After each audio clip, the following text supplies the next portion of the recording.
Well, it's early October. This is the haul from today's foray, so join me. I spent a couple hours out in the woods and managed to come out with, I don't know, probably what's 20 plus pounds of mushrooms here. So. It's early October. We've had our first nights where it's just dipped down into the low 30s. Technically not a hard frost yet, maybe what you call a really light frost. But that's a good time to go out and start looking for hens if you haven't already. And I haven't already.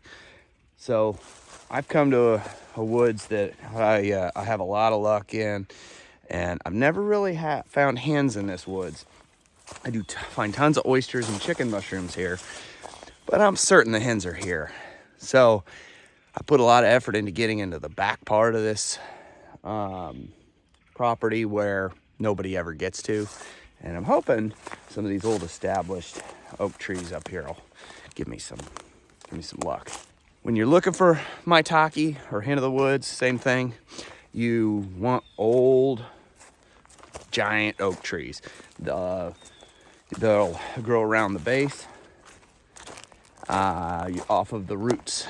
So it'll almost look like it's a flower in a planter bed growing around the base of the tree. So if you find a spot like this where you can get up on a ridge, just scan out and look at the base of all these trees. Sometimes they're more of a gray color, sometimes they're more of a tan color. When they're the tan color, they really show up easily from a distance. The gray can have a tendency to blend in a little more. Either way, they can get leaf litter on them. So sometimes you gotta go kick some leaf litter around to see them easily. But there's tons and tons of maple in this woods. It's dominated by maple, but there are some oaks out here, so that's what I'm looking for. Well, here for the first find of the day, I have kind of an interesting one. This is a chicken mushroom. Now, it doesn't look like a chicken mushroom like you'd expect. It's obviously got parts of it here that are really old, but down here, parts of it really aren't that old. And when you cut into the tissue on the inside, it actually looks immature. And so I actually reached out to a buddy of mine, Joe Flanagan, over at 360 Degree Foragers. And what he told me I thought made perfect sense. He said this is a mushroom that has gotten wet and cold during its developmental period. So probably enough so that it stunted it, and now it's never really going to develop into its normal version. It almost looks like an aborted version of a chicken mushroom, kind of like you would get with an Antiloma mushroom. However, the difference is there's no mushroom consuming this. It's just stunted in its development. So this is still edible. I have eaten them like this. Sometimes they taste pretty good. Sometimes they don't. I passed on this in hopes I'd find some better specimens down the road. But if you get the opportunity, I want you to check out my buddy's channel, 360 Degree Forager. He's from Maine. He sells mushrooms for a living. So take a look at his channel if you get a chance, 360 Degree Forager. But please make sure you put a comment or something in on his channel and say, how do you go shrooming when the temperature's that hot? He'll know who the message is from. Now let's get back to shrooming. Black-footed polypore. Not a whole lot of use, although I've read that you used to make parchment out of it. Very woody, tough, almost like a crust fungus. But it's a polypore. But you can see when if you soften this and work it, how you could get some kind of a paper out of it. That's black-footed polypore. Now here was the find of a slightly more unusual kind.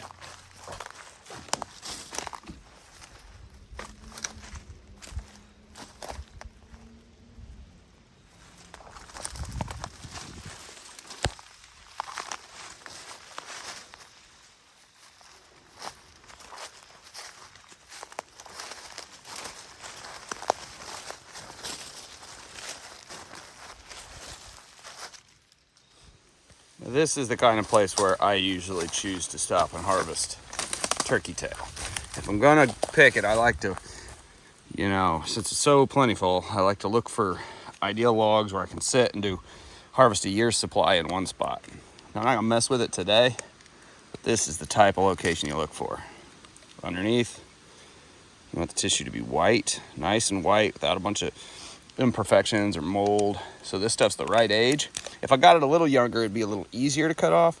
But I bring a pair of scissors when I'm going to do this, and just sit with scissors and just cut them all off and toss them in a bag. And then all you have to do is, I mean, they're really already dried, so I might take it home and just leave it on the countertop or something for a few days and let it make sure it's got the moisture content all removed from it, and it's ready for storage. So it's almost already dehydrated in this condition. Yeah, that's it. It's a chicken. It looks kind of old, maybe.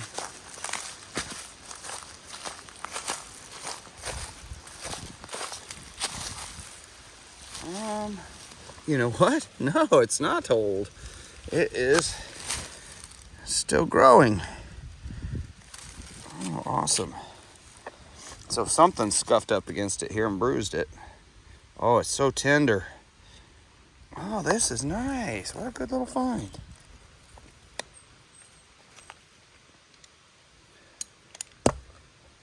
Look at that beauty. Well, that's definitely going in the bag. So chicken mushrooms like this have a much wider growing season than maitake or the hen of the woods. So I'll find sulfur mushrooms over, I don't know, probably a 3 or 4 month period, really. Whereas hens tend to concentrate maybe in a 6-week period. You also find sometimes in the spring and summer, you'll find chicken mushrooms growing when you would least expect it. And I have never found a hen growing out of the fall season. So they seem to be much more concentrated on growing at a specific time. Places like this are perfect to just stop and scan over a huge area. Because a lot of especially the sulfur mushrooms, chicken mushrooms, they will show up from 200 yards away. You'll see them. Also, lion's mane tends to be really bright, and when it grows up higher on trees sometimes. So sometimes you sit up and look over a valley like this, and you'll see a clump of lion's mane or maitake growing down by the root of a big oak tree down there. Well, I am realizing just how few oak trees there really are in these woods up here, in this patch of woods anyway. I really figured there were more than this, but I'm finding almost exclusively maples and some poplar and a lot of hickory, but the oaks are very few and far between. You hear that tree squeaking? That's crazy. Okay, the oaks are few and far between up here. This is a cracked cap polypore. You're gonna find these usually growing on locust trees. It's one of the only funguses that likes to eat a black locust tree or honey locust. And it's incredibly woody. It is a polypore. It doesn't really have a soft bottom or anything. I've never felt anything soft on it during the entire growing cycle. Only 2 uses I know of are, one as a fire starter, and there is some medicinal use on it, although I would consider it to be one of the less studied uses. From what I understand, there may be some help with diabetes or something that this thing could offer, but I would definitely put that one in the much less studied category from what I read on it. But so I ain't messing with it for anything other than, maybe a fire starter if I wanted. I was just getting ready to say, I'm surprised I haven't stumbled across an oyster mushroom out here yet. And I come around the corner and yay! This guy's not in too bad shape either. Just starting to dry a little bit, but I don't see decay or dirt all over it. So this one is going to get harvested. With this mushroom, you definitely want to make sure that the gills descend the stalk. Sometimes there's really not much of a stalk to speak of. But like on this, and this is a good example of one that doesn't really have a stalk. It's like the mushroom's just growing right out of the tree and forming its cap without a stalk. But if you look close, right here, this cap has what would have been kind of like a stalk here. And even though it's been eaten by some bugs, this mushroom is still in good shape. And you can see where those gills went right down the stalk. So I'm just going to clean this extra dirt off of it here. And there are some bug holes in here. The thing about that, I would just eat it today. These aren't going to keep real well once they get some bugs in them like this. I wouldn't mess with trying to dehydrate them or anything. They'd actually can okay. You might end up having some bugs floating in your canning jars, but frankly, if it doesn't bother you, it doesn't hurt anything. We've done a lot of different things with milkweed, but I mentioned dogbane as a lookalike. Now, when you see this plant when it's well grown, dogbane does not look anything like milkweed, but this is dogbane. And see, at this young stage, at a glance, I glanced over and said, oh, young milkweed plant. And then I went, oh, nope, that's dogbane. But here, just 400 or 500 feet down further is actual milkweed. So see the resemblance there. This plant is edible. Dogbane is not. You do want to be careful though with this one. You have to boil it and rinse it before you eat it. And you want to make sure there aren't eggs of monarch butterflies on it because they're having a hard time. So you don't want to put any additional stress on those insects than they're already having. I don't see any. And somebody asked me once if I felt bad if I ate milkweed because it's the only food source of monarch butterflies. The answer is no. As long as you're not taking the actual monarch eggs or caterpillars, you're not causing any harm because there is no shortage of milkweed in this world. Whatever trouble monarch butterflies are having, I promise you it's not from a shortage of milkweed. So I was just getting ready to say, this is probably one of the least productive fall mushroom forays I've ever been on. And then I just walked up on this. These are all nice oyster mushrooms. So I've always had luck with oysters in this woods. Here's another one right here. Nice. What I love about fall mushroom hunting, I'm right off the trail. These mushrooms have been here. I mean, hundreds of people have walked down this trail since these have been growing, and there's not a spot where one's been cut off. I very rarely ever find a mushroom that's been harvested because you'll see the stump, especially chicken mushrooms. It's real notable. You'll see this little yellow slice off the tree, and I don't see it out here. So there's very little competition. You don't have to get off the trail real far, although I like to, but you can just hike these trails and find mushrooms. These are in a little better shape than that last batch I had, so this is gonna be nice.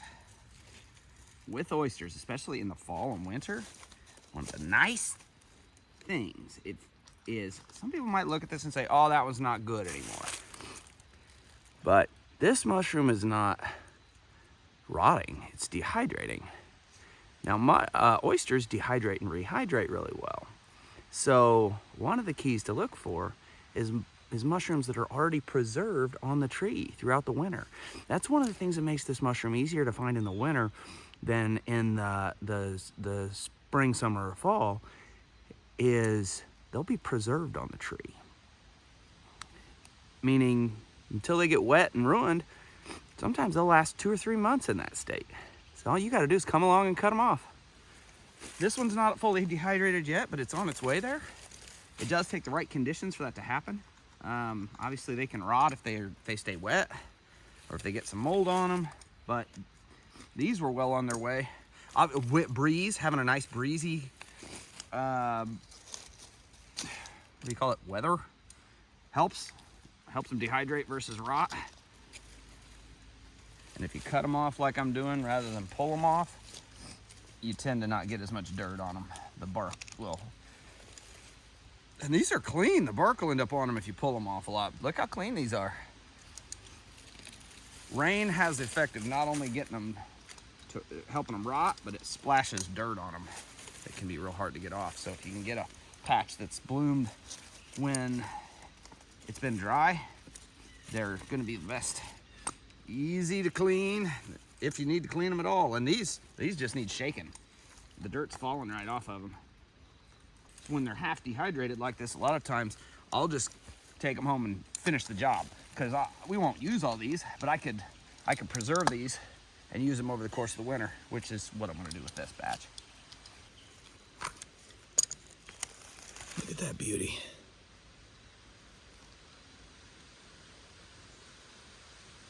So, one neat thing about this mushroom is its cap changes shape from winter to summer. When you find them in the summer, most of the time the cap won't be curled like this. It'll be straight out. It'll also be white in the summer. And when you find them in the winter, it's going to be more gray or tan, sort of darker color. And it'll have this cap that starts curling down. So this is already having kind of a winter look to it. Here's one that's really dehydrated. He was up on top of the log, so getting more airflow, more sunshine, and less moisture on it. And that one's almost fully dehydrated. When they're in this condition, it's almost ready to just throw it in a bag, and it'll keep perfectly indefinitely. Now, it's still got a little moisture content, so maybe like 30 minutes into dehydrator or something would finish it off. If you're not familiar with spore printing, but you've heard it, all it is, you're looking at the spores that fall out of the mushroom. Now, usually when you're talking about a spore print, you're doing it on a piece of paper to check the colors. But you see all this white down here? This is the spore print. So you can actually see the spores falling out of the bottom of these mushrooms where they've been protected underneath the caps. So sometimes you can get your spore print right out here. You know, sometimes it'll be on the top of the mushroom, but you know, if there's two on top of each other, you know, the one on the bottom will have the spores sitting on its cap. I harvested all those mushrooms right here, got my backpack on, went to take off, and I just looked across the street and look at this log. It is covered. It's got shrooms all the way down it. So I'm still harvesting. But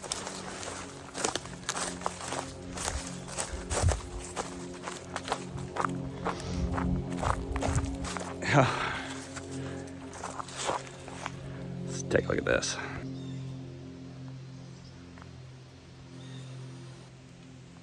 See it? Let's go check it out.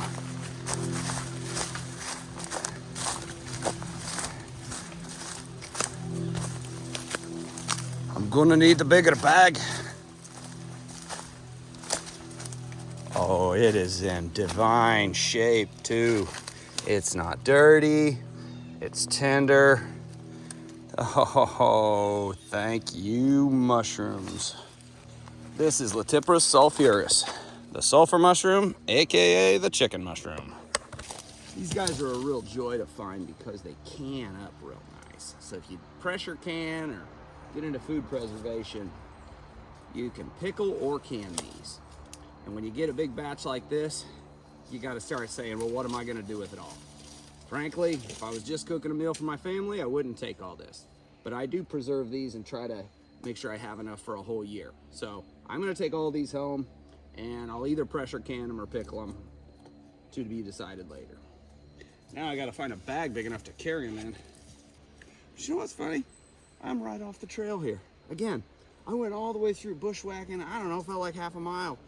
And I come out of the trail, right back onto the trail, I mean, and boom, these are right off the edge of the trail. Sulfur yellow on the bottom, orange on the top. That means this is Latiparus sulphurus. The Latiparus Cincinnatus, which is same genus, slightly different species, will have a white bottom. Those are the two most common around here. There's a couple other species I think you find out in the mountains, you know, like the Rocky Mountains are up in Canada or maybe in Europe.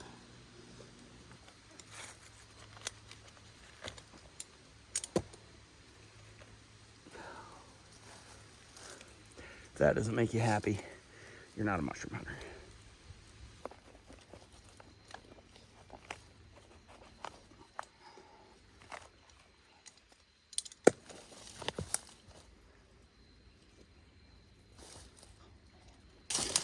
There's some more here, so these will pop out and bigger later, so there's more down here, but I'm going to leave that for the next guys. And for the spores, that's a nice young patch there that'll pop out. And who knows, I may be back out in these woods here in a week or so and swing back by and pick up the rest of them if they're still here.